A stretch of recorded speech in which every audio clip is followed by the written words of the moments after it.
जय मसीह की प्यारे भाइयों बहनों, प्रभु यीशु मसीह के मधुर नाम में एक बार फिर से आप सबों को नमस्कार।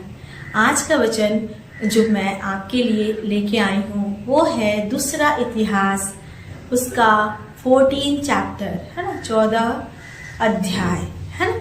यहाँ पे हम एक राजा के विषय में देखते हैं। अगर इससे पहले अगर हम क्रॉनिकल्स पढ़ते हैं और इसके पुराने चैप्टर्स को पढ़ते हैं, बैक के चैप्टर्स को पढ़ते हैं, तो वहाँ पे एक एक राजा आए, एक एक राजा गए और उनके विषय में एक ही बात कंटिन्यू लिखी गई है कि ये राजा आया और उसने वो किया जो यहोवा की दृष्टि में बुरा है। फिर दूसरा राजा आया, दूसरा राजा भी वही सब काम किया जो यहोवा की दृष्टि में बुरा है। फिर तीसरा राजा आया। ऐसे करके बहुत सारे राजाओं के बारे में वर्णन किया गया है और ये बात बताया गया है कि all this Kings came and took their position and they did evil in the site of the Lord, है ना, ऐसा वचन कहता है। और दूसरा इतिहास 14 चैप्टर में हम एक राजा के विषय में देखते हैं जो कि इन सारे राजाओं के साथ उसका भी नाम होता है, लेकिन ये राजा है ना उन पुराने राजाओं से, अपने पूर्वजों से थोड़ा हटके होता है। आइए हम पढ़ते हैं दूसरा क्रॉनिकल्स 14 का 1 से। यहाँ लिखा हुआ है, निदान अब्रिया अपने पुरखाओं के संग सो गया और उसको दाऊदपुर में मिट्टी दी गई और उसका पुत्र आसा उसके स्थान पर राज्य करने लगा। इसके दिनों में 10 वर्ष तक देश में चैन रहा। सबसे पहली बात क्या पढ़ते हैं कि जब आसा राजा बनता है तो वहां पर उस देश में 10 वर्ष तक कंटिन्यू सुख चैन बना रहता है। क्यों सुख चैन बना रहता है? क्योंकि वचन दूसरा कहता है, और आसा ने वही किया जो उसके परमेश्वर यहोवा की दृष्टि में अच्छा और ठीक था। फिर लिखा है कि तीसरे वचन में, उसने तो पराई वेदियों को और ऊंचे स्थानों को दूर किया और लाठों को तुड़वा डाला और अशेरा नाम मूर्तों को तोड़ दिया। हम बाइबल में पढ़ते हैं बहुत सारी बातें हैं, like idol worship and all this things that is not at all pleasing to god. परमेश्वर कहता है, हमने अगर पुराने नियम में पढ़ा है, जब वो 10 आज्ञा देता है उसमें सबसे पहला परमेश्वर कहता है ना कि उन आज्ञाओं में लिखा गया है कि तू परमेश्वर को ही सिर्फ परमेश्वर मानना और उसकी कोई प्रतिमा ना बनाना। You are not suppose to make any idols because that is not you meant to be. और परमेश्वर कहता है कि उस आइडल वर्शिप से, है ना, वो मूर्तियों से परमेश्वर घृणा करता है। तो सबसे पहले जब आसा राजा बनता है उसने क्या किया?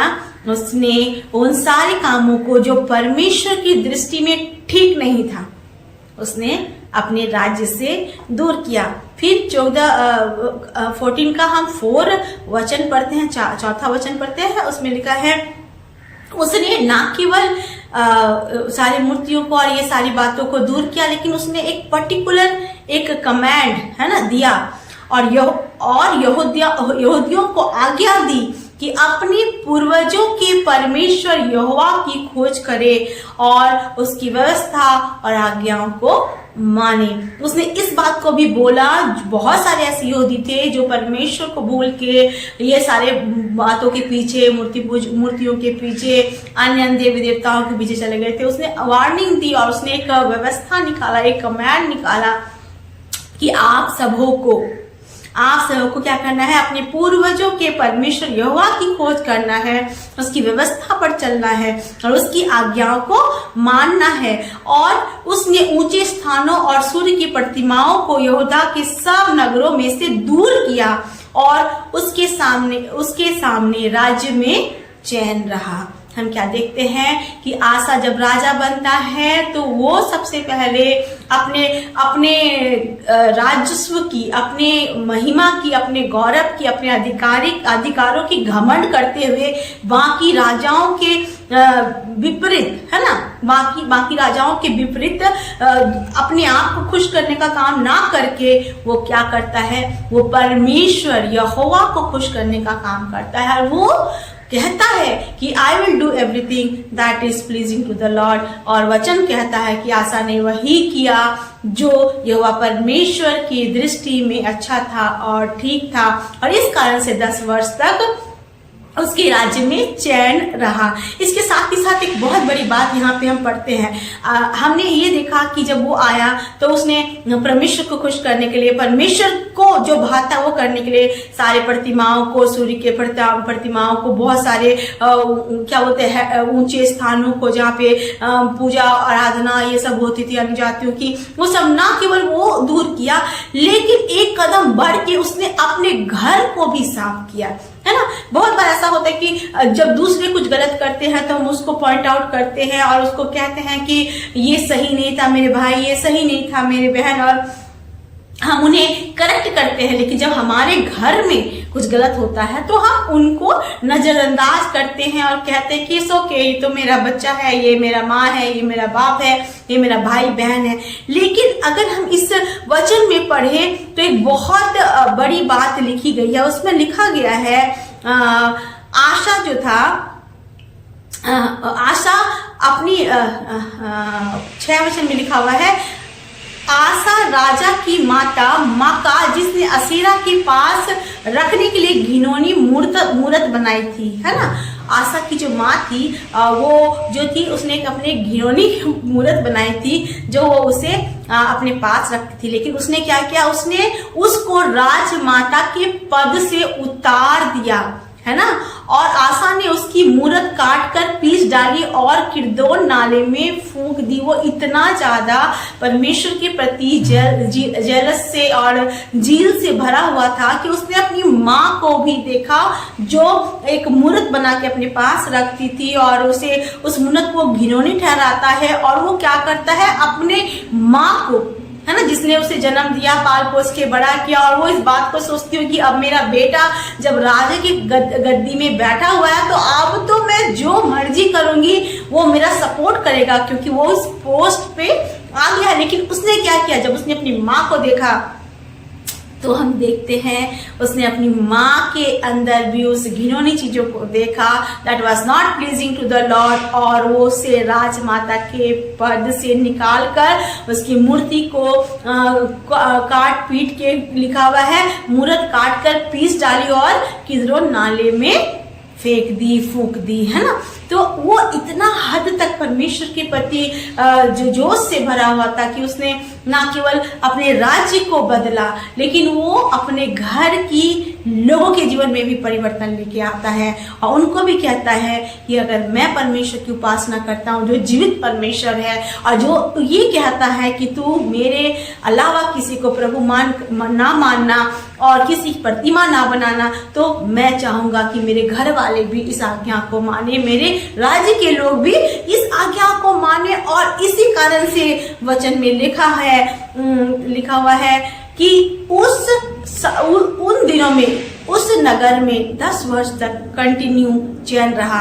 और वचन कहता है 6 वचन में, और उसने यहूदा में गढ़वाले नगर बसाए क्योंकि देश में चैन रहा, और उन वर्षों में उसे किसी से लड़ाई ना करनी पड़ी। सोचो, राजा का पुराने जमाने में राजा क्या करते थे, युद्ध पे जाते, लड़ाई झगड़े इस देश से, उस राज्य से। लेकिन यहाँ पे लिखा है इतना सुख और शांति उस राज्य पे रहा कि उन दिनों में किसी से उसे लड़ाई करने की जरूरत नहीं पड़ी, क्योंकि यहोवा ने उसे विश्राम दिया था, है ना।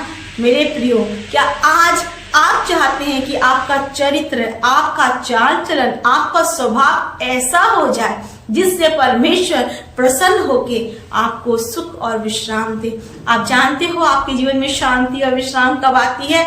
सोच लो, अगर आपकी लाइफ में आर्थिक तंगी है, या फिर आप किसी प्रार्थना के लिए परमेश्वर के करीब आए हैं और आपको नहीं मिलता है, तो आप क्या शांति में जी सकते हैं? क्या आप विश्राम में जी सकते हैं? क्या आपके घर में लड़ाई झगड़े क्लेश हो रहे हैं, no settlement, no money, no hope for the future, कुछ भी नहीं है, बच्चों की चिंता है, परिवार की चिंता है, घर की चिंता है, अपने लोगों की चिंता है, तो क्या ऐसी परिस्थिति में आप सुख और शांति से रह सकते हैं?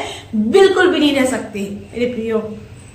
लेकिन जब आप आशा राजा के समान अपने जीवन के अधिकारों को, है ना, अपने जीवन के अधिकारों को कि lord this life is yours and I want to do everything that is pleasing to your sight, और ऐसा करके जब आप अपने जीवन के हर एक बातों को जो परमेश्वर को पसंद नहीं है दूर करते हैं और आप क्या करते हैं, वो बातों को करते हैं जो परमेश्वर के नजरों में क्या था, अच्छा था, ठीक है, तो प्रभु यीशु मसीह आपके जीवन से हर एक विपदाओं को, चिंताओं को, आर्थिक समस्याओं को, दुखों को, ऐसी घटनाओं को जो आपको तोड़ती मरोड़ती है, दूर करके आपको विश्राम देने वाला परमेश्वर है। मेरे प्रियो, आज जब लोग हमें देखते हैं, लोग हमसे मिलते हैं, लोग कहते हैं हम हमें जान के कि क्या ये परमेश्वर के लोग हैं, या फिर वो कहते हैं अरे इनको देखो, ये तो बहुत ही खराब लोग हैं, ये तो प्रभु का नाम बदनाम करते हैं, इन्होंने ऐसा कुछ नहीं किया जिससे प्रभु को प्रशंसा मिले। बहुत सारे ऐसे लोगों को मैं जानती हूँ, आप जानते होंगे। कई बार हमारा जीवन दूसरों के लिए ठोकर बन जाता है और हम प्रभु को खुश करने के बजाय शैतान को, दुष्ट को खुश करते हैं। जब ऐसा करते हैं तो हमारे घर में लड़ाई झगड़े, तनाव और सारा दुख होता है और हम परमेश्वर की आशीषों से वंचित हो जाते हैं और उसके विश्राम को, उसके सुख को खो देते हैं। लेकिन अगर हम आशा राजा की तरह अपने जीवन को प्रभु को दे और कहे lord look at my character, I tried my best to please you, I tried my best to seek you, not only me, है ना, लेकिन मैं अपने पूरे राज्यों के साथ, अपने घर में अपनी माँ के साथ मैंने, है ना, कठोरता से व्यवहार किया क्योंकि वो कुछ ऐसा कर रही थी जो तुझे पसंद नहीं था, और मैंने उसको भी सही करने की कोशिश की ताकि वो भी आपके राज्य में प्रवेश कर सके, है ना। आशा राजा ने अपनी राजमाता के पद से अपनी माँ को हटा दिया क्योंकि उसकी माँ की हरकतें, उसकी माँ के स्वभाव से परमेश्वर को खुशी नहीं मिलती थी। इसलिए मतलब ये बताना चाहती हूँ कि how much more he was to the lord, कि वो प्रभु के लिए कुछ भी करने के लिए तैयार था। और वचन क्या कहता है, उसके दिनों में कोई युद्ध नहीं हुआ और किसी लड़ाई में उसको जाना ना पड़ा क्योंकि यहोवा ने उसे विश्राम दिया था। 6 पद ऐसा कहता है। मेरे प्रियो, आज हमें भी प्रभु को अपने जीवन को देना है और कहना है प्रभु हमारा जीवन आपको प्रसन्न करे। कई बार हमारे पास सवाल होते हैं, लॉर्ड मैं तेरे नाम से ये मांगा, वो मांगा, ऐसा किया, वैसा किया, लेकिन मुझे कुछ भी नहीं मिला। मैं तो वेट करते जा रहा हूँ, समय बीतते जा रहा है, लाइफ खराब होते जा रहा है मेरा। लेकिन मेरे प्रियो, परमेश्वर का वचन आज आपसे कहता है तेरा चरित्र कैसा है मेरे बेटे। अगर तेरे चरित्र से, तेरे चाल चलन से, तेरे स्वभाव से, तेरे बोली चाली से परमेश्वर को महिमा मिलती है और परमेश्वर को लगता है कि सब ठीक है, तो हो ही नहीं सकता कि परमेश्वर आपके जीवन से किसी भी भली वस्तु को दूर रख छोड़े। क्योंकि वचन कहता है those who seek him, है ना, their faces are radiant, जो उसको ढूंढते हैं उसके चेहरे चमकते हैं, उनके मुंह कभी काले नहीं होते। वचन कहता है अभ्यंग संहिता 34:10 कहता है जवान सिंहों को तो घटी होती है लेकिन जो यहोवा के डर हुए हैं उन्हें किसी भी भली वस्तु की घटी नहीं होती है। क्यों? क्योंकि वो परमेश्वर का भय मानते हैं, उसको खुश करने के प्रयत्न में लगे रहते हैं। हम जानते हैं मेरे प्रियो, आज हमारा जीवन शायद किसी न किसी रीति से प्रभु को खुश नहीं कर पा रहा है, इसीलिए हम प्रभु के आशीषों से, उस विश्राम से दूर होते जा रहे हैं। लेकिन हमें अपने आप को सुधारना है। Now this is the time for you to take you turn in life. आपको अपने जीवन में यू टर्न लेना है, आपको अपने जीवन को सुधारना है, आपको अपनी गलतियों का, है ना, एक आकलन करना है। ऑब्जर्वेशन में आपको अपने आप को रखना है कि क्या ये सारी बातें मेरे जीवन की प्रभु को खुश कर रही है। अगर नहीं कर रही है तो आज प्रभु के सामने ये प्रण ले कि lord I want to do something, I want to do something for you, Lord. I want to be a child of you, ताकि लोग कहने पाए कि जैसा पिता है वैसा ही उसका बच्चा है। जैसे एक कहावत है, जैसा बाप को है वैसा ही बेटा होता है, वैसे ही हमें कहना है प्रभु जैसा आप हैं वैसा हम भी होना चाहिए और हमारा जीवन भी ऐसा ही होना चाहिए। जब हम ऐसा करेंगे तो परमेश्वर निश्चय हमारे लिए उतर आएगा और हमें वो सारी आशीषों को देगा जो उसने हमारे लिए रखा है पहले से ही। आप जानते हैं नीति वचन 22 का 1 क्या कहता है मेरे प्रियो? नीति वचन 22 का 1 इस प्रकार से कहता है, बड़े धन से अच्छा नाम होता है ना? बड़े धन से अच्छा नाम ज्यादा अच्छा होता है ना? क्या है? गुड नेम इज, है ना, good name is more powerful than riches, है ना? एक अच्छा चरित्र, एक अच्छा नाम आज हमें सोने चांदी से ज्यादा, है ना, अपने नाम से प्यार करना वचन कहता है। इसका मतलब है कि सोने चांदी से ज्यादा दूसरों की प्रशंसा पाना बेहतर होता है। दूसरों की, लोग जब आपको देखे, लोग जब हमें देखे तो बोलने पाए, ये सिस्टर के जीवन से मैं प्रभु को देखता हूँ, इस ब्रदर के जीवन से मैं प्रभु को देखता हूँ। क्योंकि इनके जीवन से मैं प्रभु को देखता हूँ, इनके जीवन से उन आशीषों को भी देखता हूँ जो बाइबल इनको देने के विषय में बताती है। और सच में ये दूसरों के लिए भी ब्लेसिंग है और इनके जीवन से हमें आशीष मिलती है। मेरे प्रियो, आज प्रभु को पुकारे, Lord I want to be like king Asa, I want to change the rules and regulations of the entire country, entire family, entire life, and I want to obey you. सबके साथ मिलके प्रभु, पूरे परिवार के साथ मिलके मैं तुझे फॉलो करना चाहता हूँ। मेरा कैरेक्टर ऐसे होने पाए जिससे आपको प्रसन्नता हो। जैसा वचन कहता है, जब परमेश्वर अय्यूब को देख रहा था तो वो कहता है, वो शैतान से कहता है, तूने मेरे पुत्र अय्यूब के समान किसी को देखा है? उसकी जैसा तो कोई नहीं। ऐसा प्रभु जब हमारे विषय में कहेगा तो आपको लगता है अय्यूब की आशीषें कितनी थी? अय्यूब की जितनी आशीषें खो गई थी, सब कुछ डबल पोर्शन में उसकी लाइफ में प्रभु यीशु ने दी थी और उसके जैसा कोई आशीषित और खरा नहीं बन पाया। आज मेरे प्रियो, अपने जीवन को प्रभु को दे और आप भी आशा राजा की समान अपने जीवन के हर उन बातों को परमेश्वर के प्रति फेथफुल बनाए। चाहे आपका स्वभाव हो वो प्रभु के प्रति फेथफुल हो, वफादार हो, आपकी हरकतें प्रभु को भाए, आपका चाल चलन प्रभु को भाए, आपके कार्य प्रभु को भाए, आपके डिसीजंस प्रभु को भाए, आपके जीवन के एक एक बातें, छोटी हो बड़ी हो, अंदरूनी बातें हो, मन की सोच हो, सब प्रभु को भाए। अगर ऐसा होता है तो निश्चय परमेश्वर आपको वो नाम देता है जो सोने चांदी से भी अधिक होता है और आशीषित होता है, और आप उसकी आशीषों को अपने जीवन में बहुत ऐसे देखते हैं। I don't know what all situation today you are going through, लेकिन मैं इतना जानती हूँ, अपने आप को करेक्ट करें। जब आप अपने आप को करेक्ट करेंगे, परमेश्वर आपके लिए खड़ा रहेगा। और जैसा वचन कहता है, ये आसा राजा के दिनों में कोई लड़ाई नहीं हुई क्योंकि यहोवा ने उसे विश्राम दिया था। आज परमेश्वर आपके जीवन के हर एक दुखों को दूर कर कर आपको भी निश्चय विश्राम देगा। प्रभु यीशु इस वचन से आप सबको आशीष दे। आइए हम प्रार्थना करते हैं और प्रभु यीशु के नाम को ऊंचा उठाते हैं अपने जीवन से, अपने चाल चलन से, अपनी हरकतों से, हर बातों से। Praise the Lord, God bless you. अनुग्रहकारी महान परमेश्वर पिता, मैं धन्यवाद करती हूँ सुंदर वचन के लिए प्रभु, जो इस प्रकार कहता है कि जब आसा राजा बना तो उसने वो सारी बातें की जो यहोवा की दृष्टि में अच्छा था और ठीक था। परमेश्वर पिता, जब आपने हमें जीवन दिया है और आपने हमें परमेश्वर पिता अब तक संभाला है पिता, तो हम भी अपने जीवन से आपको प्रसन्न करने पाए। परमेश्वर पिता, हमारे जीवन का हर एक बात, हमारा चरित्र, हमारा चाल चलन, हमारा बोली चाली, हमारा उठना बैठना आपको भाई मेरे परमेश्वर पिता, ताकि परमेश्वर पिता उन सारी आशीषों को प्रभु जो आपने हमारे लिए रखी है हम भी अपने जीवन में प्राप्त कर सके।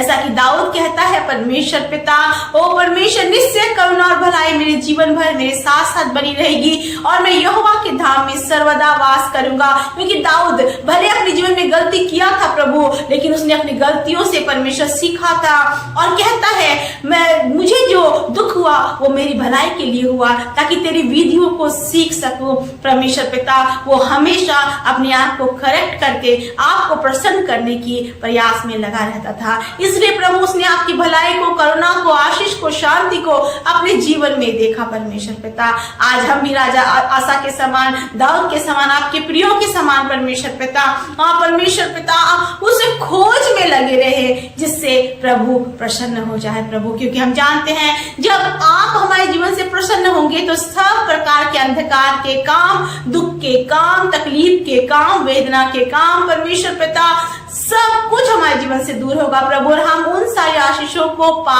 सकेंगे जो हमने अभी तक नहीं पाई है। परमेश्वर पिता, आप हर एक को छुए, आशीष दे पिता। जो भी जिस भी मन से आज इस प्रार्थना में शामिल हुआ, इस वचन में शामिल हुआ पिता, मैं बोलना चाहूंगी परमेश्वर, आपसे उनके लिए प्रार्थना करना चाहूंगी प्रभु। उनको छुए प्रभु, उन्हें अपना बच्चा बनाए प्रभु, अपने स्वभाव को उनके अंदर डाले परमेश्वर पिता, ताकि उनका जीवन आपको प्रसन्न करे और वो आपसे आशीष को पा सके। धन्यवाद करती हूँ प्रभु इस चैनल के लिए, धन्यवाद करती हूँ सब्सक्राइबर्स के लिए, धन्यवाद करती हूँ हर एक वो जो वचन सुनता है और आपके लिए समय निकालता है परमेश्वर। निश्चय उसने आपको प्रसन्न किया है, उन सबको आपने आशीष और विश्राम दिया परमेश्वर अपने वचन के अनुसार। इसके लिए मैं धन्यवाद करती हूँ। सारी आदर महिमा जलाल आपको देते हैं, यीशु के नाम से इस प्रार्थना को मांगते हैं और पा लेते हैं।